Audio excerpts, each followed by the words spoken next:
Imagine you're eating pretty healthy and training, yet cravings still run your day, and the scale feels stuck. Doctors can explain cholesterol and blood pressure, but autophagy, the cell's recycling system, is rarely part of the appointment because it's hard to track in routine labs. If you're taking in calories from 7 a.m. to 10 p.m., your body stays in fed mode most of the day, and repair and recycle time gets squeezed. Autophagy fasting is simply creating a longer daily break from food so those maintenance pathways can rise, without pretending it's magic or detox, especially when the break happens overnight and you keep late-night snacking out. Stay with me. We'll map the realistic timeline, the biggest myths, and the guardrails that protect sleep, mood, and lean muscle for you today. This isn't about skipping meals to be tough. It's about cellular maintenance. When you eat from early to late, the body stays in fed mode, and insulin stays active more often. Over time, that pattern can move you toward insulin resistance, which shows up as weight gain and energy swings. Autophagy fasting is a controlled break that nudges cells toward recycle and repair, not a detox promise. Next, I'll walk you through the first 72 hours, the first week, and the safety rules. Doctors can't explain this doesn't mean medicine is clueless. It means autophagy is one of those big, real processes that doesn't fit neatly into a quick visit because you can't order a routine autophagy score the way you order cholesterol. Autophagy is cellular recycling. Your cells break down worn-out proteins and damaged parts and reuse the raw materials, which is why it's better described as maintenance than magic. Tie it to our hook and intro. When calories arrive from morning to late evening, your body stays in fed mode most of the day and the maintenance window gets squeezed. Time-stamped eating studies suggest many adults spread calories across about 14 to 15 hours. In the first 72 hours of creating a longer overnight fast, the biggest shift you notice is that hunger becomes predictable. Ghrelin tends to rise around the times you usually eat and then fall again, so your stomach is basically sending calendar reminders, not emergency alerts. Day 1 feels loud, day 2 you bargain with the pantry, and by day 3 you realize the wave peaks and passes, especially if you hydrate, add electrolytes, and don't put your hardest workout right on top of your old snack time. If you're coming from late-night ultra-processed snacks, the first days can feel like your taste buds are filing a complaint. That usually settles as the routine stabilizes. What's not pushed through at normal is dizziness that doesn't improve with fluids and electrolytes. If that's you, scale back the fasting window and consider talking with a clinician. By the end of the first week, the change is practical. Fewer eating episodes, fewer late-night calories, and less snacking by accident. Inside the biology, longer breaks from food tend to tilt nutrient sensing signals away from constant growth cues and toward maintenance cues, often summarized as mTOR turning down and AMPK turning up, which supports recycling pathways like autophagy. You won't feel AMPK, but you might feel the downstream effect: steadier mornings, fewer random cravings, and sleep that isn't competing with digestion. Want something objective? Track 2 numbers for a week: how many times you eat, and how late your last calories are. Weeks 2 through 4 is where we stay evidence-based. A 16/8 schedule can help, but the clock is a tool, not a spell. In the treat randomized trial using a noon to 8 p.m. window, weight loss was modest and not dramatically better than a comparison pattern, and there were signals that lean mass can drop if you don't protect it.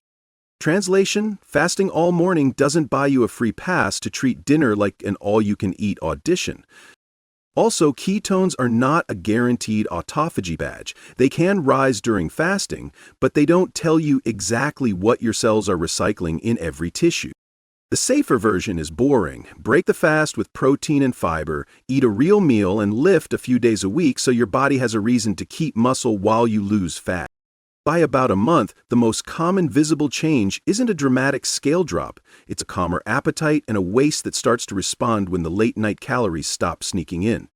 Around the 1 to 3 month mark, timing can matter more than people expect, especially if you shift your eating earlier.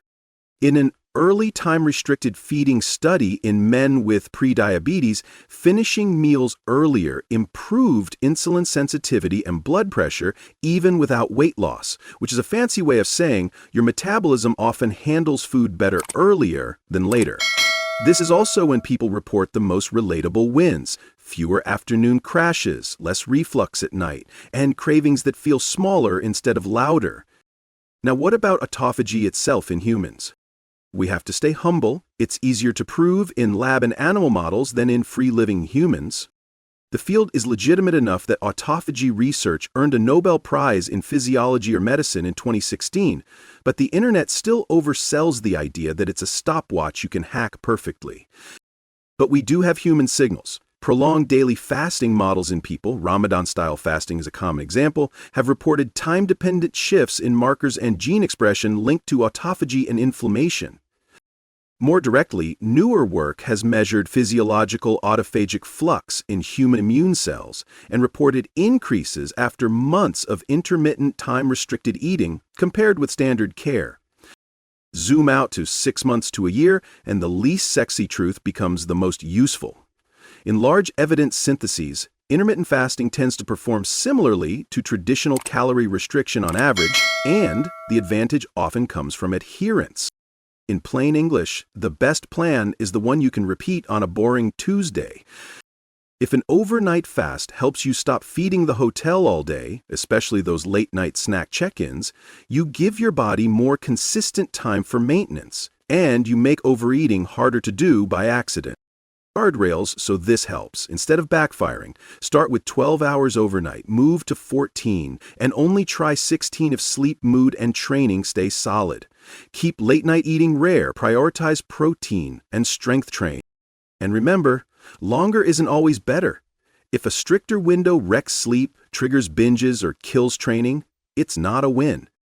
If you're pregnant, have a history of eating disorders, or take glucose-lowering meds, don't experiment solo. Loop in a clinician. For receipts, search these by name: Gill and Panda's Time-Stamped Eating Window Paper, 2015, the Treat 16-8 Randomized Trial, 2020, Sutton's Early Time-Restricted Feeding Study in Prediabetes, 2018, the Classic Fasting and Growth Hormone Paper, 1988, Ramadan Fasting Marker Studies, recent years, the Human Immune Cell Autophagic Flux Study on Time-Restricted Eating, 2025, and the BMJ Network Meta-Analysis on Intermittent Fasting, 2024. Yo, before you bounce, hit like, subscribe, and drop a comment, 12, 14, or 16, so I know what fasting window you're running, and I can tailor the next video for you. Now keep it simple. Tonight, just set a kitchen-closed time after dinner. Think of it like giving your body a real overnight break to clean up and reset. Start at 12 hours for a week, move to 14, and only push 16 if your sleep, mood, and workouts still feel good. Drink water, add electrolytes if you get headaches, and don't schedule your hardest workout on day 1. When you break the fast, go protein plus fiber first, no sugar bomb. Track 2 things: your last bite time daily and your waist once a week. Run it 30 days, then let the results decide what's next.